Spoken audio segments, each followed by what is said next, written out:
Friends, welcome to malls kitchen. இன்றைக்கி எப்போவுமே fish fry ஒரே மாதிரி பண்ணாமல் ஸ்பெஷலாக எப்படி பண்ணலான்னு பார்க்கலாம். இந்த மீனை தண்ணியில் போட்டுட்டு செதிலையும் செவிலையும் எடுத்துகிட்டு நல்லா கழுவி எடுத்துக்கோங்க. பிளேட் எடுத்துக்கோங்க. இதில் அரை டீஸ்பூன் மஞ்சள்தூள் சேர்த்துக்கோங்க. காஷ்மீரி மிளகாத்தூள் அரை டீஸ்பூன் சேர்த்துக்கலாம். வத்தத்தூள் அரை டீஸ்பூன் சேர்த்துக்கோங்க. ஜீரகத்தூள் சேர்த்துக்கோங்க. இஞ்சி பூண்டு பேஸ்ட்டு ஒரு ஸ்பூன் சேர்த்துக்கலாம். கூடவே கார்ன்ஃப்ளவர் சேர்த்துக்கோங்க. கார்ன்ஃப்ளவர் இல்லைன்னா அரிசி மாவு சேர்த்துக்கலாம். மைதா ஒரு ஸ்பூன் சேர்த்துக்கோங்க. லெமன் புளிஞ்சு ஊற்றிக்கோங்க.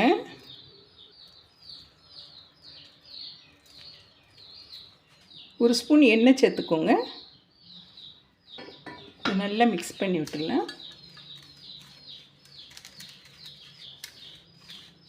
தண்ணி ஒரு ஸ்பூன் சேர்த்துக்கோங்க.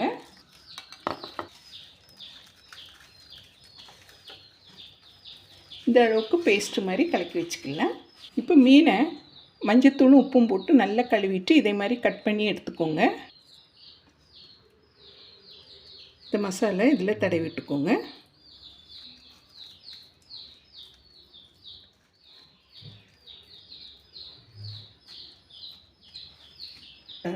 எல்லா இடமும் கோட்டாகிற வரைக்கும் நல்லா தடவி விட்டுக்கோங்க.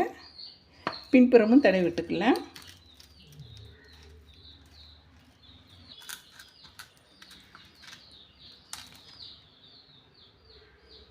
பாருங்கள், இதே மாதிரி நல்ல மசாலா தடவி விட்டுக்கோங்க. எல்லா மீன்லேயும் இதே மாதிரி நீங்கள் மசாலா கோட் பண்ணி எடுத்துக்கோங்க. ஒரு பவுல் எடுத்துக்கோங்க. ஹாஃப் லெமன் புளிஞ்சு ஊற்றிக்கலாம். இதில் உப்பு சேர்த்துக்கோங்க. உப்பு சேர்த்து கொஞ்சம் கருவேப்பிலையும் சேர்த்துக்கலாம். இதை நல்லா மிக்ஸ் பண்ணி விட்டுருங்க. ஏற்கனவே நம்ம லெமன் ஜூஸ் அதில் ஊற்றிருக்கோம். இந்த உப்பும் லெமன் ஜூஸும் கருவேப்பிலையும் சேர்த்து நம்ம இந்த மீனுக்கு மேலே தடவி எடுத்துக்கலாம்.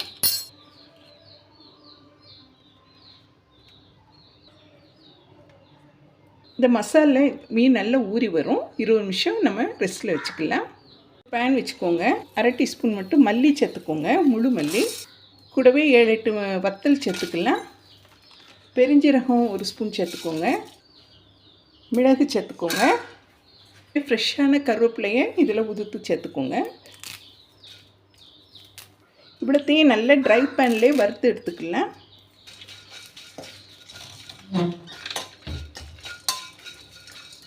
கருவேப்பிலை நல்லா கிறிஸ்பியாக பொரியிற வரைக்கும் வறுத்து எடுத்துக்கோங்க. மிக்சியில் நம்ம பொடி பண்ணிக்கலாம்.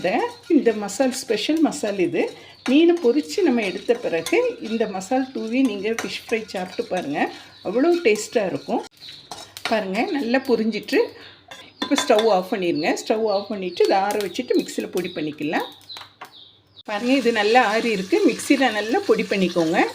இதே மாதிரி பவுடரை பொடி பண்ணிக்கோங்க. மீன் பொரிக்கும் போது எப்போவுமே இரும்பு சட்டியில் பொரிங்க. இப்போ இந்த மீனை எடுத்து மெதுவாக இதில் சேர்த்துக்கோங்க.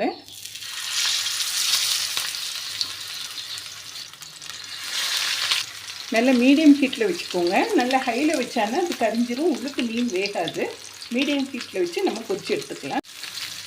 ஒரு சைடு பொரிஞ்ச உடனே மாற்றி போட்டுக்கோங்க.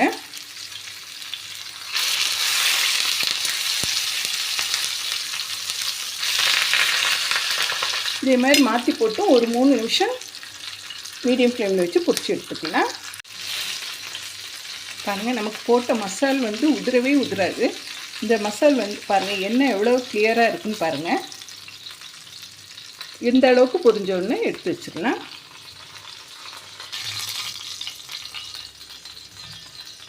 அடுத்ததையும் சேர்த்துக்கோங்க. இந்த மீன் நல்லா சூடாக இருக்குதுல்ல, இப்போவுமே இந்த பொடியை நீங்கள் சேர்த்துக்கலாம் மேலே.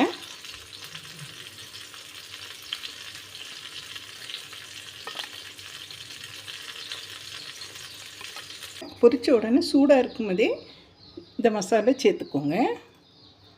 பாருங்கள், சுவை உங்களுக்கு ரொம்ப அதிகமாக இருக்கும். இதே மாதிரி நீங்கள் ப்ரிப்பேர் பண்ணி சாப்பிட்டு பாருங்கள். பொரிச்சு முடித்த உடனே சூடாக இருக்குல்ல, அந்த நேரமே நம்ம இந்த சைடும் நீங்கள் பொடி போட்டுக்கோங்க. இது மாதிரி டேஸ்டியாக ஃபிஷ் ஃப்ரை செய்து பாருங்கள். இந்த ஃபிஷ் ஃப்ரை ரெசிபி உங்களுக்கு பிடிச்சிருந்தா மால்ஸ் கிச்சனுக்கு லைக் பண்ணுங்கள், ஷேர் பண்ணுங்கள், சப்ஸ்கிரைப் பண்ணுங்கள் ஃப்ரெண்ட்ஸ். தேங்க்ஸ் ஃபார் வாட்சிங்.